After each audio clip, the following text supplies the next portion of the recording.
Bienvenue à tous pour cette discussion donc, sur la Chine ce dimanche matin.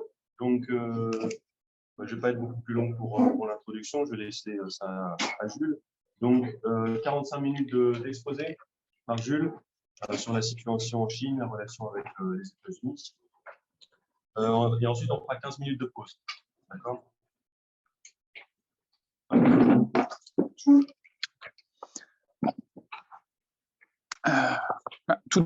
Bonjour camarades. Tout d'abord, je voudrais m'excuser sur un point, c'est le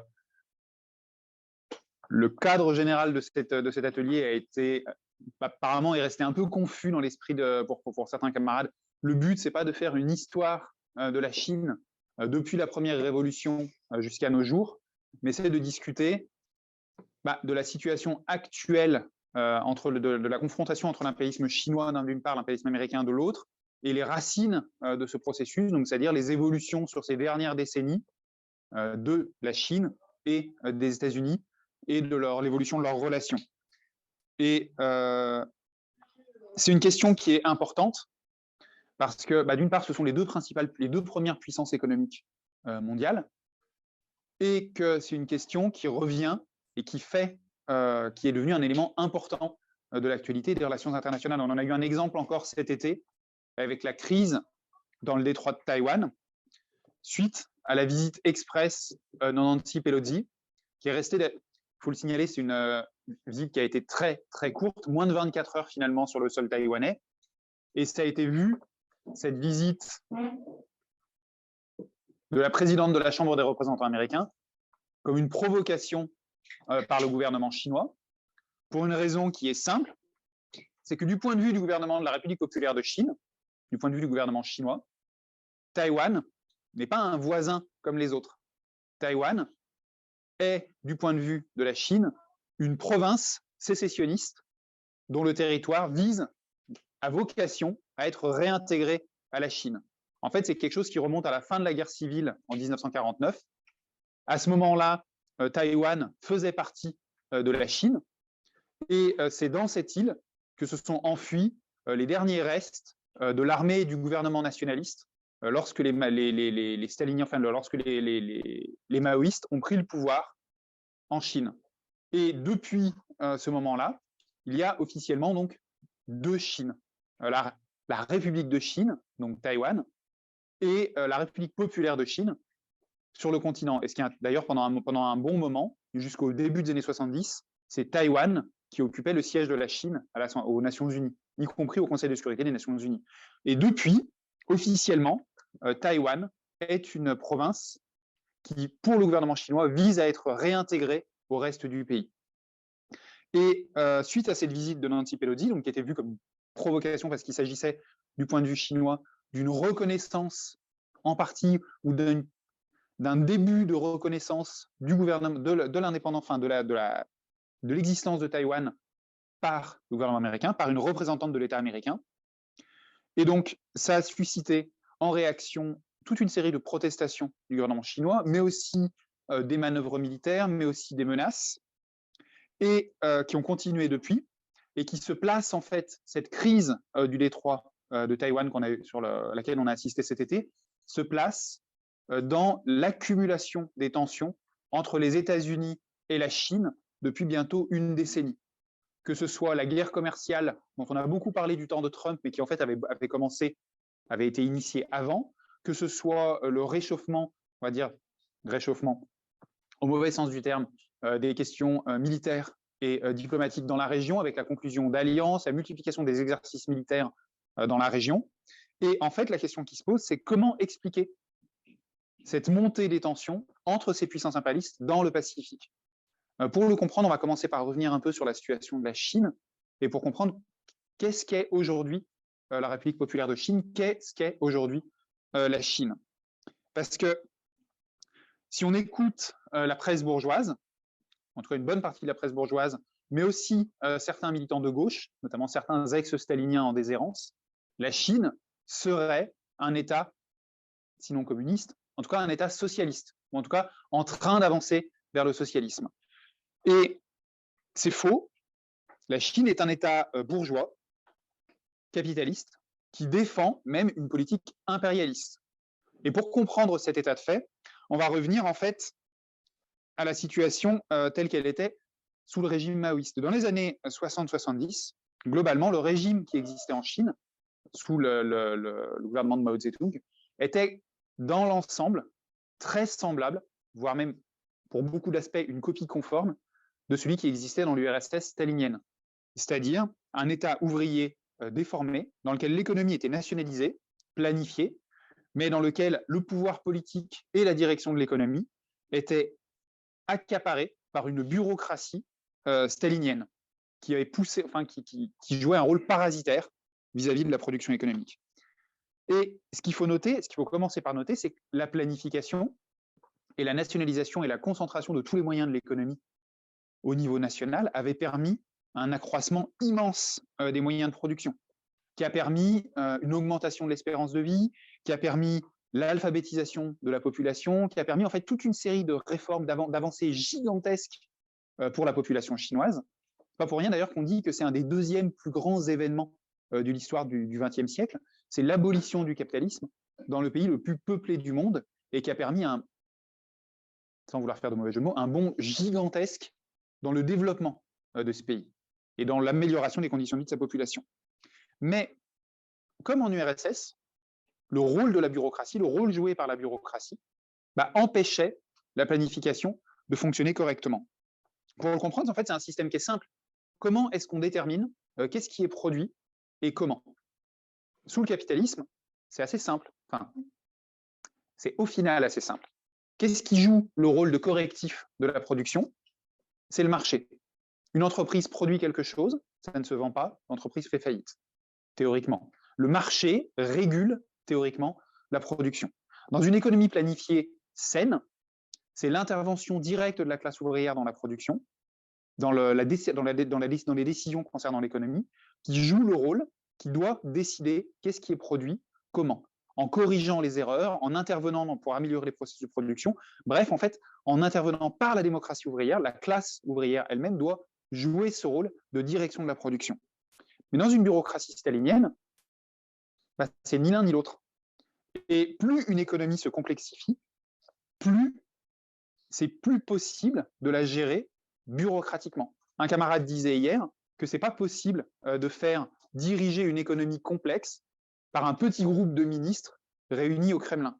Vous avez la même chose en Chine. Plus l'économie se développait, plus elle se complexifiait, plus elle dépassait les tâches de la mise sur pied d'une industrie lourde, plus elle rencontrait des problèmes. Et des problèmes qui ont pris parfois des proportions absolument énormes. Un exemple concret de ça, c'est le grand bond en avant, à la fin des années 50, lorsque le gouvernement maoïste a essayé de développer l'économie à marche forcée en multipliant les centres de production.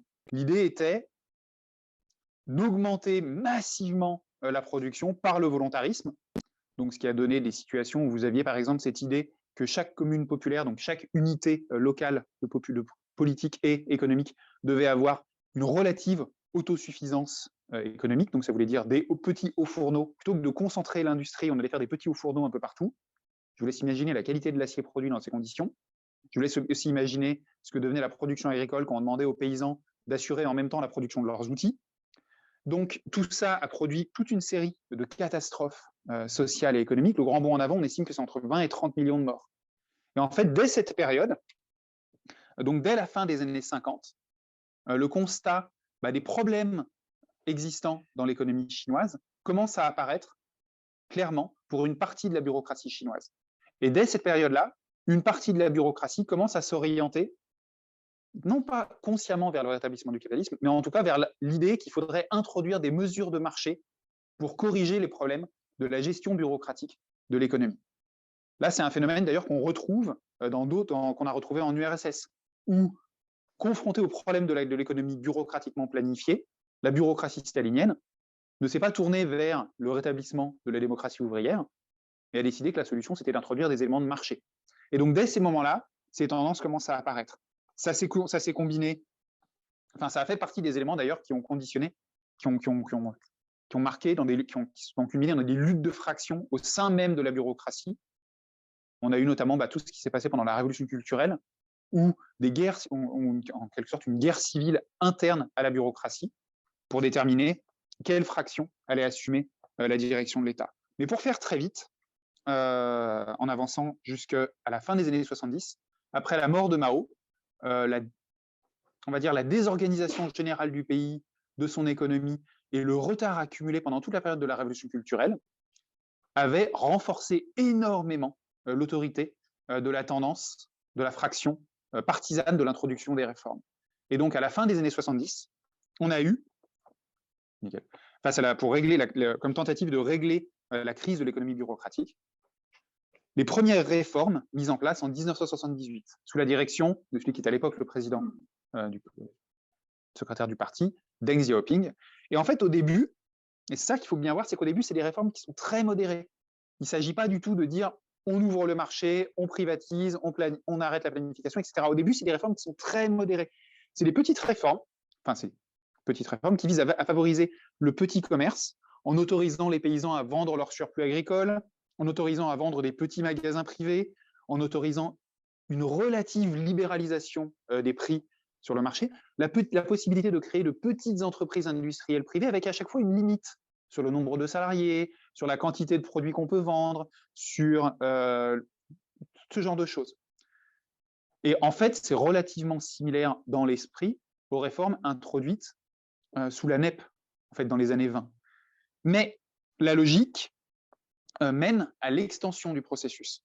Là encore, c'est un phénomène qui est simple. Une petite entreprise privée qui réussit, elle grandit, et son patron veut la faire grandir. Et ce qui se passe, c'est que très souvent, ces petites entreprises privées, leur patron n'était pas sorti de nulle part. Très souvent, c'était en fait des bureaucrates qui avaient récupéré tel ou tel petit collectif, telle ou telle petite entreprise publique qui en avait assuré la privatisation pour leur compte. Ce qui fait que ce sont des gens qui sont à la fois les premiers bénéficiaires des réformes, mais qui sont aussi les premiers qui peuvent pousser dans l'appareil du parti pour la poursuite des réformes. Et en fait, on a un processus qui s'accélère, qui étend le processus des réformes. Et un bon exemple de ça, c'est par exemple en 1979, la mise en place de ce qu'on a appelé les zones économiques spéciales. L'idée, c'était que le gouvernement chinois se rendait compte qu'il avait besoin d'investissement. Et ils ont donc mis en place ces ZES, ces zones économiques spéciales, qui étaient en fait des territoires chinois dans lesquels on autorisait les investissements des entreprises étrangères, des entreprises impérialistes. Mais au début, ces ZES, elles sont marquées par toute une série de limites. Typiquement sur la taille des entreprises qui sont autorisées à investir. Il ne faut pas que ce soit des trop grandes entreprises étrangères pour éviter qu'elles ne jouent un rôle trop important. Il faut que ça se fasse systématiquement dans le cadre de partenariats très stricts entre les entreprises chinoises et les entreprises étrangères. Il y a toute une série de limites qui sont fixées comme ça par les premières réglementations des ZES. Mais concrètement, les entreprises étrangères ne viennent pas ou viennent très peu dans ces conditions. Donc la bureaucratie lève petit à petit toutes les limites existantes dans les ZES. Et on a un fonctionnement, en fait, ces réformes prennent en quelque sorte leur propre logique. De la même façon que l'extension des entreprises privées se fait quasiment naturellement, l'introduction du capital étranger par les ZES, là encore, tend à s'étendre. Et très vite, une part de plus en plus grande de l'économie est privatisée et échappe donc à la planification. D'autant plus qu'une mesure est introduite qui n'avait jamais été adoptée en URSS, avant le rétablissement du capitalisme, qui là est introduite dès le début en fait, des années 80, en 1984, c'est la fin du monopole du commerce extérieur. Ça, c'est un des points sur lesquels Lénine et Trotsky et leurs partisans insistaient beaucoup dans les années 20, au moment de la NEP. Ils disaient que c'était un élément qui devait absolument être maintenu. C'est un fonctionnement qui c'est assez simple en fait au final. Si il y a un monopole du commerce extérieur, c'est-à-dire que le commerce entre l'économie planifiée et le reste de l'économie mondiale se fait et contrôlé par l'État. S'il n'y a plus de monopole du commerce extérieur, n'importe quelle entreprise privée peut échanger avec l'extérieur. Donc en fait, de facto, vous n'avez plus vraiment de moyens de contrôler efficacement l'économie. Il n'y a plus vraiment de planification possible, puisque vous n'avez plus vraiment de moyens de contrôler qu'est-ce qui rentre, qu'est-ce qui sort, quel produit, quelle marchandise rentre ou sort. Vous n'avez plus vraiment les moyens de planifier ça. à partir du moment où vous laissez les entreprises privées faire du commerce comme elles le veulent, en dehors de l'économie planifiée. Et donc, de facto, à partir de ce moment-là, on commence à assister à une accélération des réformes. Et elles provoquent, elles ont des conséquences sociales, ces premières réformes. Notamment la réapparition du chômage, phénomène qui avait virtuellement disparu en Chine depuis la révolution de 1949. Le fait que parmi les droits qui sont supprimés avec la libéralisation, le gouvernement met fin à ce qu'on appelait, bon, il y a plein d'expressions typiques, si vous voulez faire exotique, un exposé sur la Chine, c'est vraiment facile, parce que vous avez plein d'expressions très typiques, et celle-là, je la trouve mignonne, c'est le bol de riz en fer, pour définir l'emploi à vie, c'est-à-dire le fait qu'un travailleur chinois avait un emploi légalement garanti. Il n'était pas censé légalement pouvoir se retrouver au chômage. Au milieu des années 80, cette garantie-là légale, elle est supprimée. Donc vous avez la réapparition pour la première fois du chômage. Il n'atteint pas des proportions immenses, mais le simple fait qu'il réapparaisse introduit déjà une tension dans la classe ouvrière.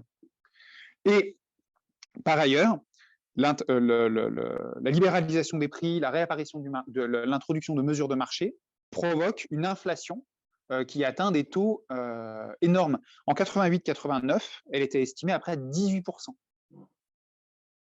Et ces situations provoquent des résistances. On a beaucoup parlé il y a quelques années à l'occasion de l'anniversaire du mouvement de Tiananmen, mais c'est quelque chose en 1989, le printemps de Pékin, enfin le deuxième printemps de Pékin. Mais à écouter la presse occidentale, les commentateurs bourgeois, etc., le mouvement de Tiananmen, c'est un truc qui est assez incroyable, parce qu'on a un gouvernement chinois qui est présenté comme mettant en place des réformes de marché, et on a l'impression que les manifestants à la place Tiananmen, ce pourquoi ils manifestaient, c'est qu'ils voulaient encore plus de réformes, encore plus de capitalisme à l'occidental, encore plus de démocratie bourgeoise, encore plus de... Les États-Unis, vite. Et en réalité, les premières manifestations, elles sont d'abord effectivement faites par des étudiants sur des questions de droit politique, de droit démocratique, avec un mot d'ordre qui était assez marquant à l'époque, c'est celui de la 5e modernisation. Puisque l'idée, c'était, on a mis en place les 4 premières modernisations, qui est les modernisations de l'économie, mais un des mots d'ordre des étudiants, c'était, oui, mais pour que tout ça marche bien, il nous faut la 5e modernisation, qui est en fait la démocratisation de la société. On veut, pour faire tenir les 4 premières modernisations, que la 5e vienne parachever le tout, c'est-à-dire on veut que la population ait le droit de dire, de décider de ce qui doit être fait ou pas dans le pays. Et le mouvement, en fait, s'étend très vite à des ouvriers de la capitale, s'étend à la classe ouvrière de la ville. Ils occupent la place Tiananmen, une des plus grandes places de Pékin pendant 7 semaines. Ce qu'on montre assez peu quand on parle de ça à la télévision en Occident, c'est que c'est des manifestations où on chante l'Internationale, où on chante l'hymne national, donc l'Orient est rouge, où on défile avec des drapeaux rouges, où apparaît à partir de la fin du mouvement un premier syndicat indépendant, dont le mot d'ordre, c'est-à-dire un syndicat qui n'est pas contrôlé par le parti, qui n'est pas contrôlé par l'appareil d'État, dont un des mots d'ordre principaux est justement la mise en place d'un contrôle ouvrier sur la production dans les entreprises, dans les industries d'État. C'est-à-dire l'abolition, en fait, du contrôle bureaucratique sur la production dans les entreprises publiques. Et ça, ça donne en fait le ton de ce mouvement. L'objectif, ce n'est pas d'aboutir plus vite au rétablissement du capitalisme. L'objectif, en fait, c'est avant tout une critique, une attaque contre la dictature de la bureaucratie, et dans le même temps, une attaque, une opposition aux conséquences les plus dramatiques du rétablissement du capitalisme pour la classe ouvrière chinoise. Et c'est à ce moment-là que la bascule se fait. Parce que pendant toutes les premières semaines du mouvement, la bureaucratie était un peu paniquée, en fait. Elle ne savait pas comment réagir. Des mouvements à cette ampleur, avec des milliers, des dizaines de milliers de gens sur les places publiques de Pékin qui discutent, qui protestent, qui s'agitent, qui contestent, la bureaucratie du Parti communiste chinois avait absolument pas l'habitude d'un phénomène comme celui-ci. Et ce qui fait, et elle ne savait pas trop quoi faire en fait. Elle hésitait en permanence entre des concessions, la répression, un mélange des deux, que faire. Et l'élément qui fait déterminer tout ça, c'est l'apparition d'un syndicat indépendant. parce que ça, du point de vue de la bureaucratie chinoise, c'était inacceptable. Que la classe ouvrière commence à s'organiser en dehors de son contrôle, ça veut dire que le mouvement commence à prendre pied solidement en dehors des étudiants, parmi la classe ouvrière, ça c'était impossible. Et donc, la direction du parti adopte une solution simple, c'est la répression. Par mesure de sécurité, elle fait venir des troupes des coins les plus arriérés du pays, de l'extrême fin fond du Xinjiang, des régions rurales, en choisissant parfois même spécifiquement des troupes qui ne parlent pas le mandarin, mais qui parlent d'autres langues locales pour être sûr qu'il ne puisse pas y avoir de communication entre les soldats et les gens qu'on les envoie massacrer. Et c'est les images que vous avez tous déjà vues une fois, c'est les chars, c'est l'armée qui ouvre le feu, la répression, des centaines de morts. Et la conséquence politique de cette répression, c'est que le Parti communiste, la bureaucratie du parti, décide d'accélérer les réformes. Le mouvement de Tiananmen n'a pas mis un coup d'arrêt aux réformes, ne les a pas ralenties. Au contraire, la bureaucratie a décidé de les accélérer pour être sûr de rendre le processus irréversible. D'autant plus qu'elle avait sous les yeux le spectacle de ce qui se passait dans d'autres pays, de ce qui se passait dans les autres pays staliniens, dans lesquels l'effondrement de l'économie planifiée avait conduit aussi à l'effondrement de l'État. Ce qui se passait en Russie, ce qui se passait en Ukraine ou ailleurs, où en fait, des pays qui étaient autrefois de grandes puissances se retrouvaient ravalés, comme la Russie au rang de puissance de second rang, et dont l'économie et dont la société se retrouvaient en miettes, en fait. Et du point de vue de la bureaucratie chinoise, il était très important de garder le contrôle sur le processus pour éviter justement le risque qu'elle ne perde ces situations privilégiées de bureaucratie et qu'elle ne se retrouve en fait ravalée sur le plan international.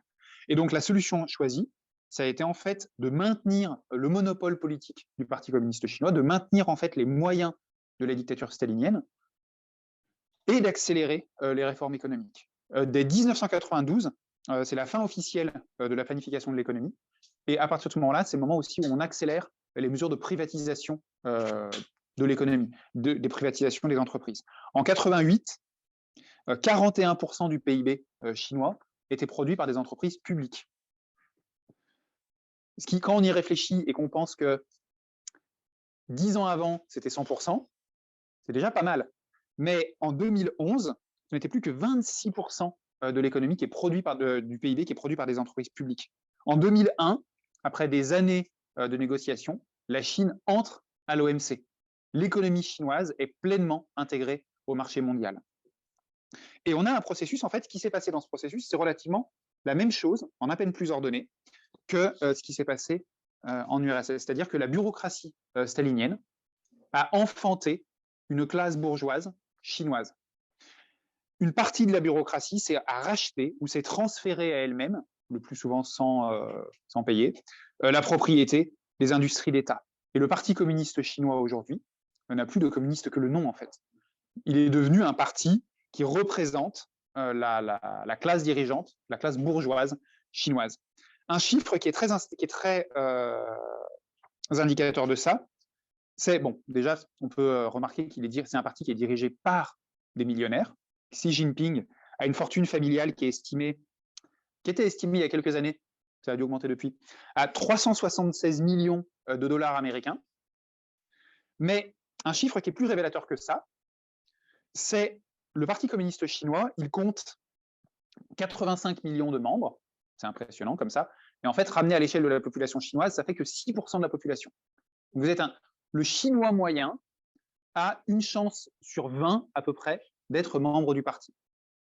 Par contre, si vous êtes un entrepreneur privé ou un patron, vous avez une chance sur 3 d'être membre du parti. Les deux catégories sociales en fait les mieux représentées dans le parti, ou qui sont les plus présentes statistiquement dans le parti, c'est l'appareil d'État, la haute fonction publique, les généraux, les militaires, etc., et les entrepreneurs. C'est un parti, en fait, qui se compose avant tout des dirigeants de l'État et de la classe bourgeoise. On a donc, en fait, un appareil d'État bourgeois. Mais c'est un régime qui est différent de celui qui existe dans d'autres grandes puissances capitalistes, qui est très différent de celui qui existe, par exemple, qui est différent de celui qui existe, par exemple, en France ou aux États-Unis ou ailleurs. Je vous renvoie à la discussion qu'on a eue hier, mais c'est un régime qu'on caractérise comme un régime de bonapartisme bourgeois. Pour les marxistes, l'appareil d'État, je vais aller vite parce qu'on a discuté de cette question hier après-midi, mais pour les marxistes, l'appareil d'État, c'est toujours l'État d'une classe.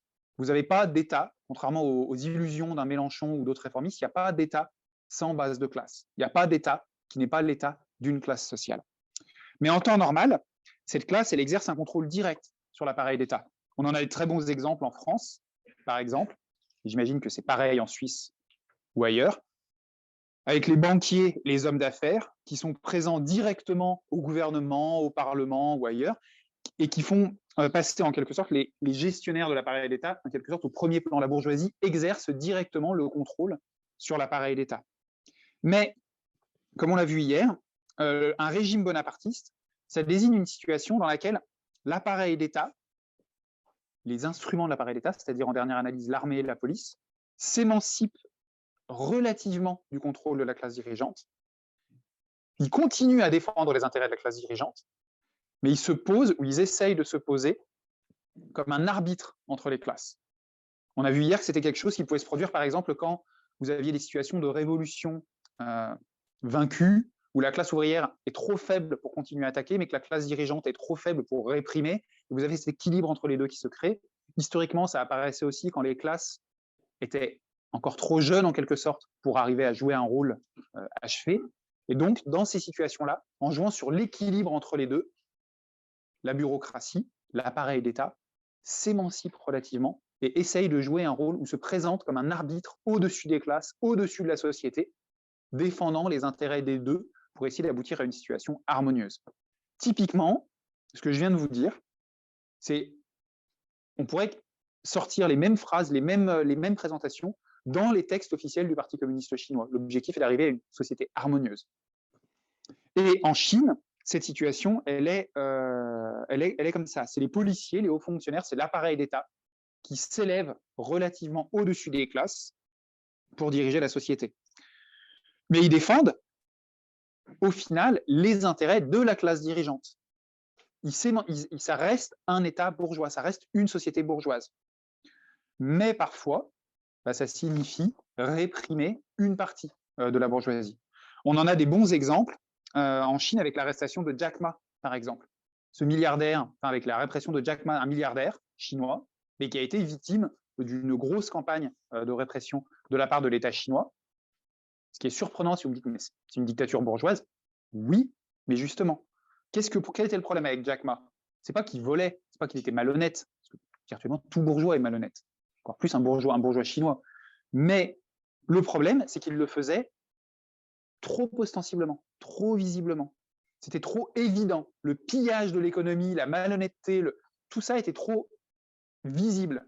Et donc, tout ça risquait de mettre en danger, de décrédibiliser la classe dirigeante chinoise aux yeux de la population, et donc, in fine, de mettre en danger la domination politique, de la bourgeoisie. Donc, le régime bonapartiste intervient en plaçant sous contrôle les bourgeois dont les excès sont trop visibles.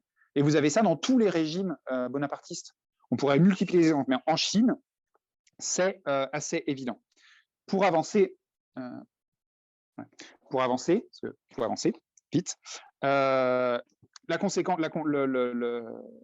du rétablissement du capitalisme, c'est que, pour faire très vite, grâce aux bases qui avaient été posées par l'économie planifiée, grâce aux investissements occidentaux qui se massifient dans les années 80 et 90, le capitalisme chinois se développe de façon accélérée. Après tout, il a accès à une masse de travailleurs, à un marché intérieur gigantesque, à des ressources naturelles immenses, et donc l'économie chinoise se développe. Son PIB dépasse celui de l'économie française en 2005, l'économie allemande en 2007, l'économie japonaise en 2009, et à partir de ce moment-là, il est devenu la deuxième puissance économique mondiale. On a aussi parlé à cette époque-là de la Chine comme l'atelier du monde. C'est-à-dire que grâce à des salaires très bas, à une classe ouvrière très jeune, maintenue en plus sous le régime de la dictature bonapartiste, donc avec peu de contestation, et accessoirement à des conditions de travail inimaginables.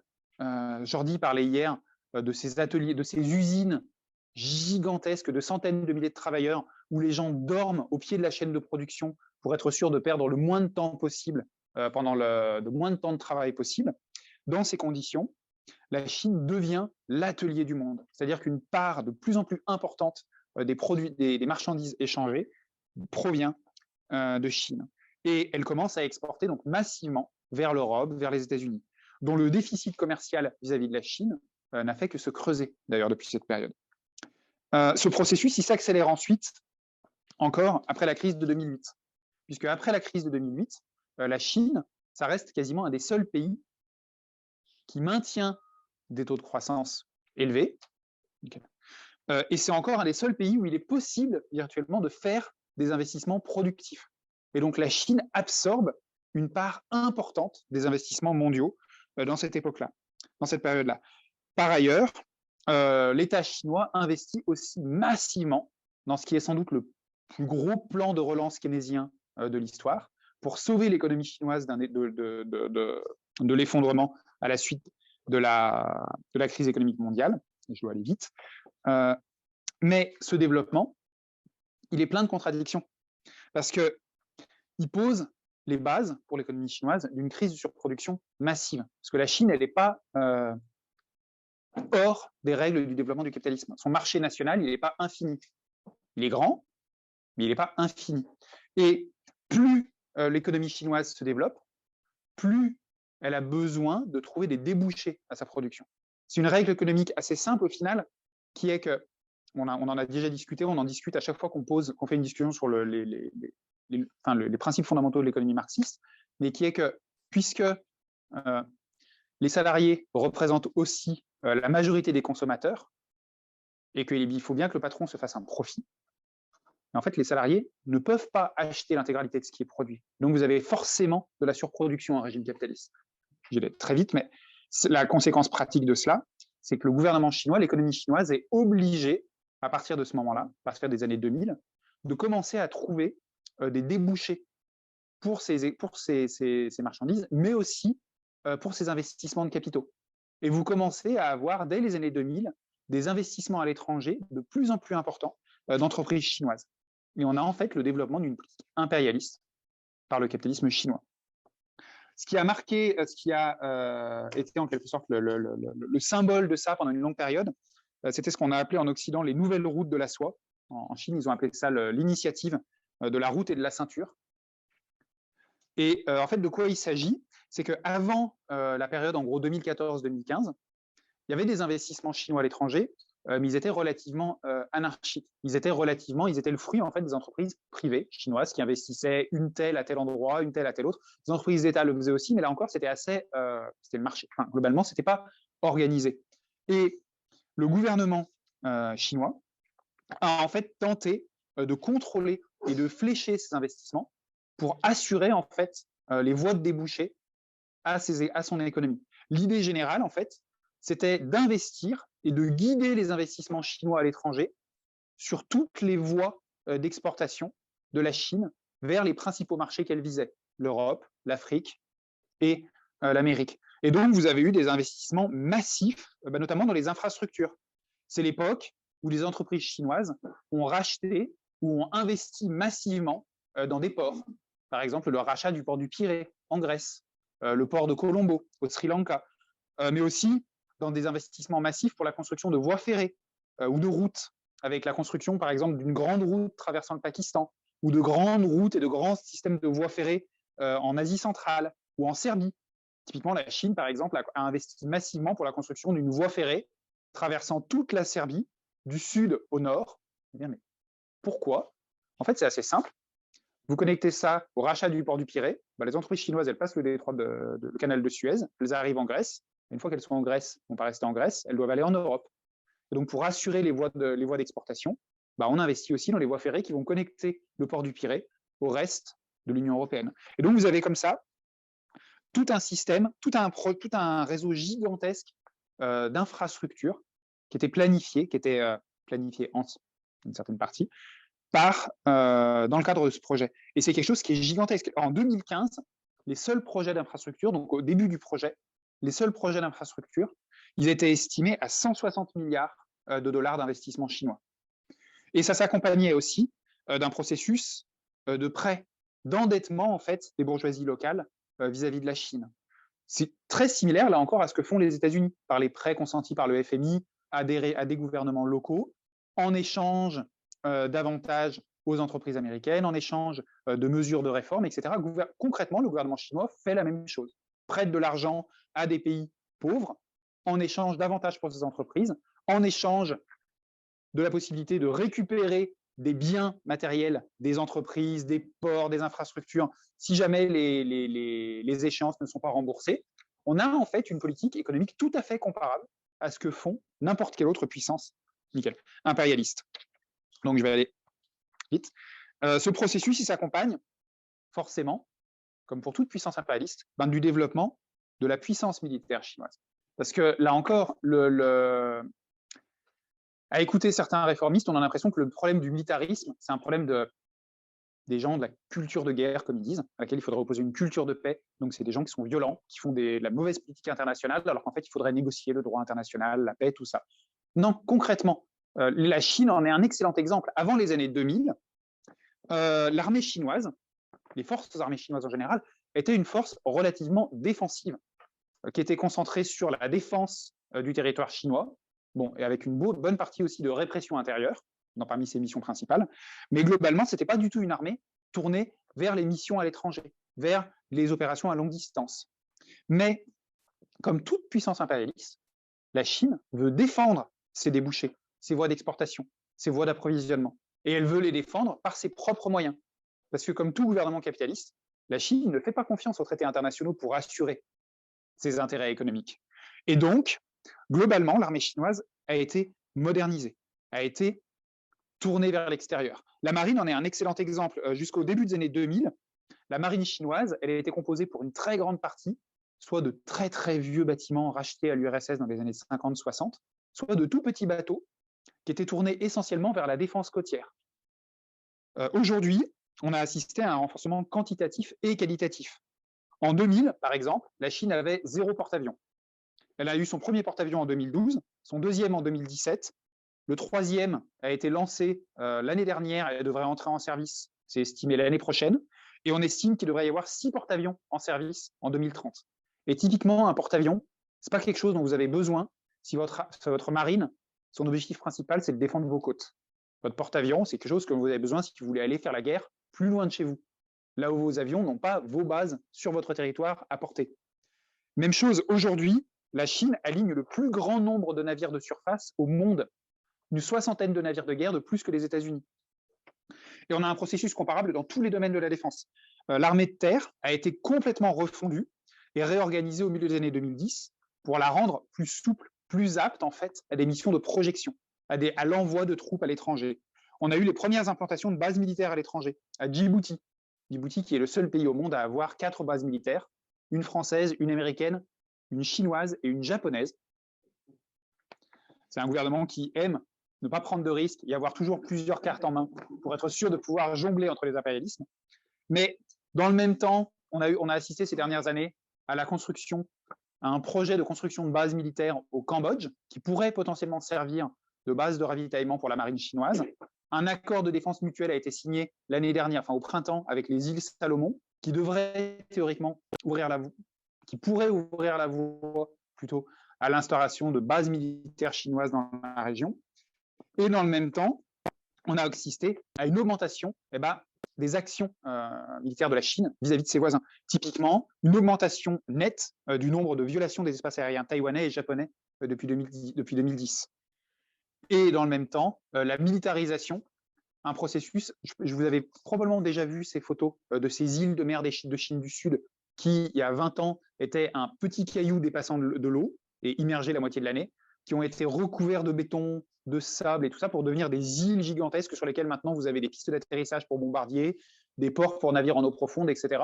Bref, en fait, un processus de fortification des voies d'approvisionnement de la Chine vers les mers du Sud, c'est-à-dire en fait vers le canal de Suez, concrètement.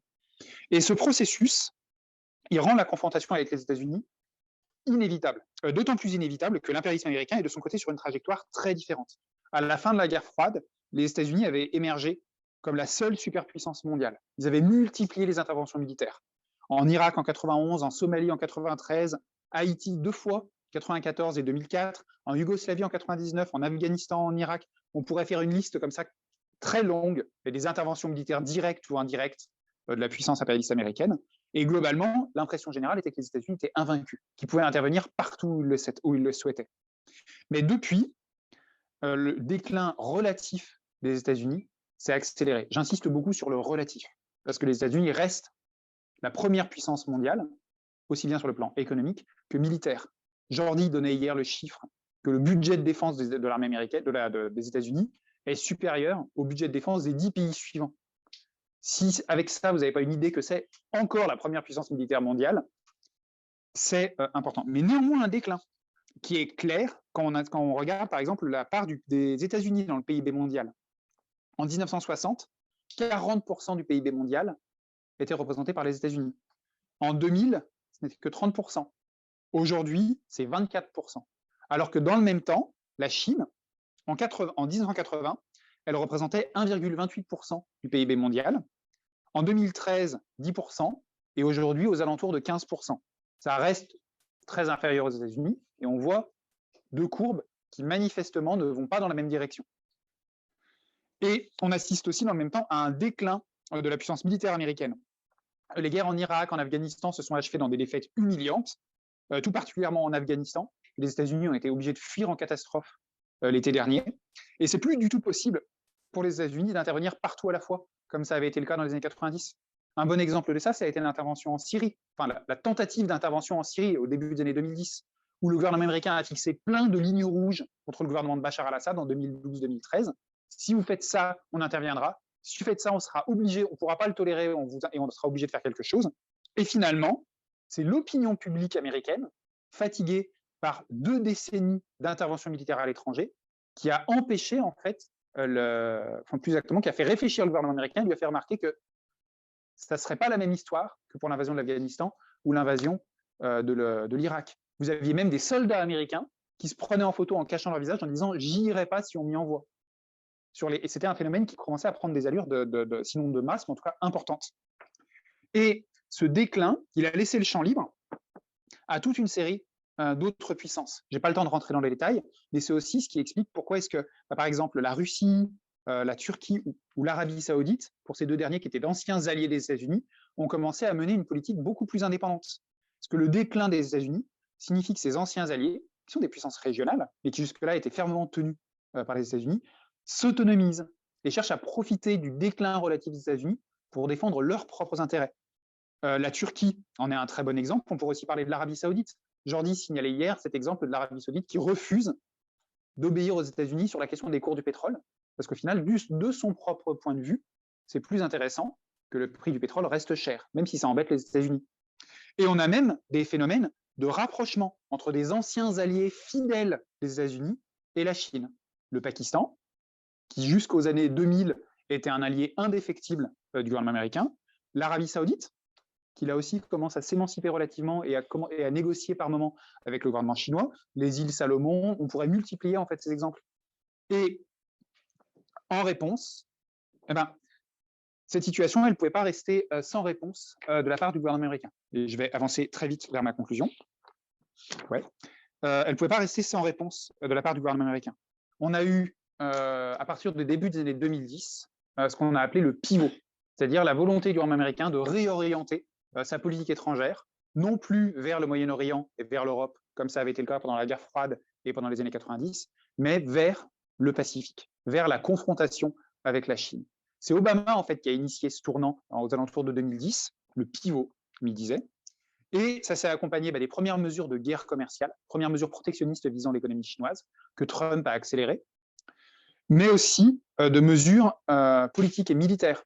Le renforcement des alliances militaires dans la région. On a beaucoup parlé l'an dernier de l'AUKUS, c'est-à-dire cette alliance entre l'Australie, le Royaume-Uni et les États-Unis, visant à empêcher la Chine de pénétrer trop profondément dans le Pacifique Sud, et la réorientation d'une bonne partie de l'appareil militaire américain vers cette perspective théorique d'une guerre avec la Chine. Et aujourd'hui, la situation elle est tendue à l'extrême. En Chine, l'économie tout entière, elle est au bord du précipice. À l'image de l'entreprise immobilière Evergrande, qui passe au bord du dépôt de bilan et au bord de l'effondrement tous les 3 mois, à chaque fois qu'en fait une nouvelle échéance de créancier arrive. Le taux d'utilisation des forces productives, il est proche de celui des États-Unis, c'est-à-dire 75%, 80%. En fait, la surproduction, c'est plus une perspective future pour la Chine, c'est une réalité économique bien présente. Et par ailleurs, le développement de l'économie, c'est aussi accompagné d'un accroissement immense des inégalités sociales et économiques. Là encore, un élément à répondre à ceux qui vous disent que la Chine, elle construit le communisme, elle construit le socialisme. En Chine, 1% de la population possède 43% des richesses. C'est plus que les États-Unis. C'est un chiffre où les inégalités sont plus grandes que les États-Unis. Pas de beaucoup, mais plus grandes. La Chine est devenue un des pays en fait, les plus inégalitaires au monde. Et la crise économique et les inégalités croissantes suscitent des mobilisations de plus en plus importantes. On a beaucoup parlé en Europe des mobilisations de Hong Kong de 2016 et 2019. Pas le temps de rentrer dans le détail sur la situation spécifique de Hong Kong, mais ce n'est pas les seules mobilisations qu'il y a eu. Vous avez eu en fait virtuellement, enfin pas virtuellement, vous avez eu le nombre de grèves en Chine qui a été en augmentation quasiment continue entre le début des années 2010 et la crise du Covid. Donc, chaque année, vous aviez plus de grèves que les années précédentes. Le Covid a enrayé cette dynamique pendant un temps, avec les mesures de confinement, la mise en panne d'une partie de l'économie, etc. Mais ce n'est pas éternel. Et les mobilisations de Foxconn ces derniers jours le montrent bien, en fait. Les mesures de confinement, ça a été un couvercle de cocotte minute posé sur cette crise sociale bouillonnante. Et à un moment ou un autre, ça va finir par ressortir, par rejaillir, et par rejaillir sous une forme d'autant plus explosive que le régime chinois est particulièrement répressif. Un autre phénomène notable de ces années 2010, c'est l'apparition de cercles marxistes parmi les étudiants. C'est-à-dire que vous avez une partie de la jeunesse qui a cherché une solution aux problèmes de la société chinoise dans le marxisme. Et au début, ces cercles étaient relativement tolérés et regardés avec un œil un peu méprisant, je vais arrêter, un peu méprisant par le régime, mais à partir du moment où, là encore, certains d'entre eux ont commencé à vouloir se nouer avec les ouvriers en grève, à se lier à des luttes ouvrières, la répression a été féroce. Et une bonne partie des dirigeants, des animateurs de ces cercles ont été arrêtés, obligés de quitter leurs études, obligés de renoncer publiquement à leurs activités politiques. La répression, en fait, les frappe de plus en plus durement. Parce que la bureaucratie, elle est complètement effrayée en fait, par cette situation. Elle est bien consciente que l'accroissement des inégalités provoque une hausse des tensions et représente un risque. D'ailleurs, ce qui est rigolo, c'est que Xi Jinping il recommande la lecture de Piketty au cadre du parti pour essayer de régler les problèmes des inégalités. Et donc, elle a cherché une issue dans la concentration des pouvoirs. Et c'est ce qu'on a assisté au dernier congrès du Parti communiste chinois. La figure de Xi Jinping est devenue vraiment le point nodal de l'appareil bureaucratique. Xi Jinping concentre entre ses mains un pouvoir inimaginable, tel qu'on n'avait pas vu en Chine depuis Mao Tse-tung. La pensée de Xi Jinping a été inscrite dans la constitution du Parti communiste chinois, comme un élément caractéristique des idées du parti. Et le régime, forcément, flatte aussi le nationalisme pour affermir son prestige. La réunification avec Taïwan, je vais prendre 5 minutes de plus, est devenue un élément très important du discours politique du régime, puisqu'il ne peut pas promettre, quand il parle de la lutte contre les inégalités, ça sonne un peu creux. Quand il parle du retour de la prospérité avec l'augmentation avec la réapparition du chômage et des mesures de fermeture d'usines, ça sonne un peu creux. Donc le régime recourt de plus en plus au nationalisme. Et la question de Taïwan est devenue un élément important là-dedans. Et ça correspond bien sûr aussi au besoin, à la lutte entre l'impérialisme chinois, l'économie chinoise, et les autres économies impérialistes, en fait, à aller prendre des débouchés, à aller conquérir de nouveaux débouchés et de nouveaux marchés aux puissances qui en ont déjà, qui en détiennent déjà. Cette confrontation, elle correspond aussi, et c'est ça qui explique notamment l'attitude de Pelosi et du gouvernement américain, elle correspond aussi aux besoins de la classe dirigeante américaine, qui a besoin de défendre ses sphères d'influence, qui a besoin de défendre ses marchés face à la concurrence chinoise, mais qui a aussi besoin de redorer son prestige. Puisque aux États-Unis aussi, vous avez une crise sociale de grande ampleur. Vous avez tout le discrédit, toute la crise économique. Vous avez aussi tout le discrédit de la période Trump. Vous avez les mobilisations de Black Lives Matter. Le régime de la démocratie américaine, il est particulièrement instable en ce moment. Et de ce point de vue-là, les tentatives des démocrates de mettre en scène un affrontement entre la tyrannie chinoise et la démocratie occidentale américaine jouent, en fait, et utilisées dans ce cadre. Et donc, Taïwan occupe dans cette situation un rôle central. Du point de vue économique, déjà, parce que l'île joue un rôle clé dans l'économie mondiale, par sa place dans la production de microprocesseurs notamment, mais aussi stratégique.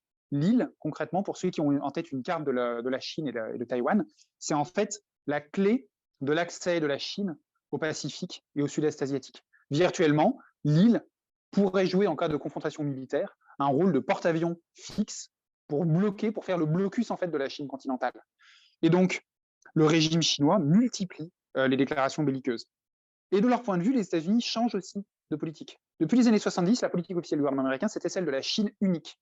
On ne reconnaît qu'une seule Chine. Donc avant 72, c'était Taïwan.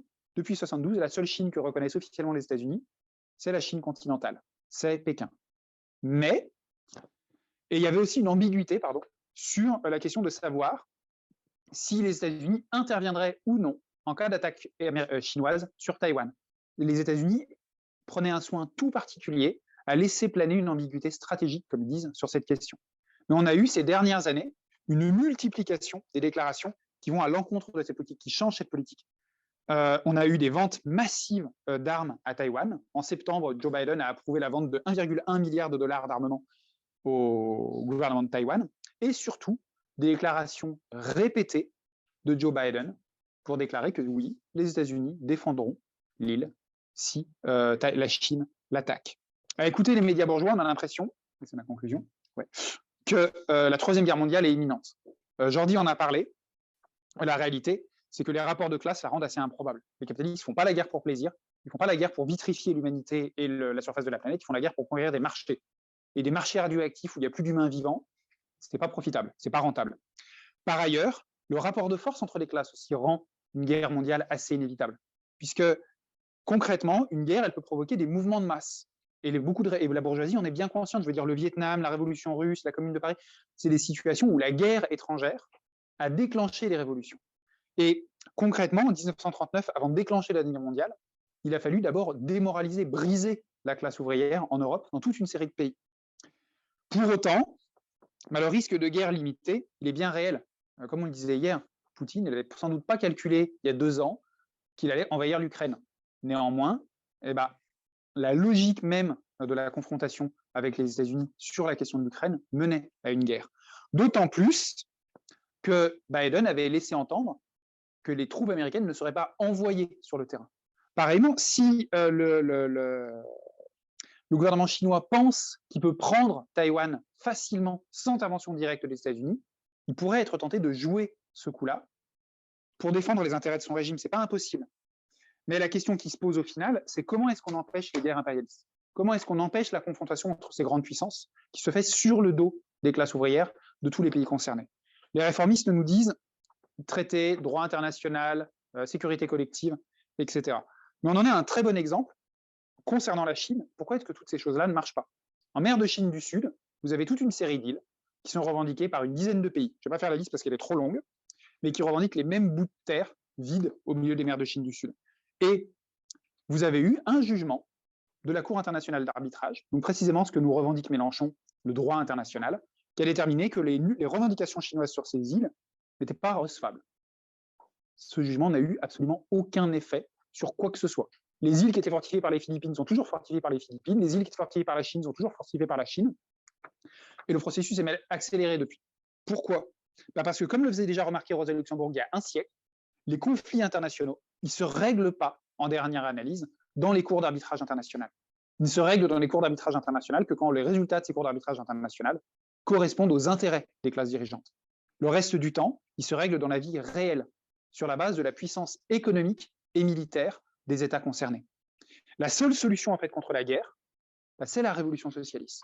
C'est ce constat que les travailleurs de Chine, de Taïwan et des États-Unis, et du reste du monde en fait de manière plus générale, contrairement à leurs bourgeoisies respectives, ils ont des intérêts communs.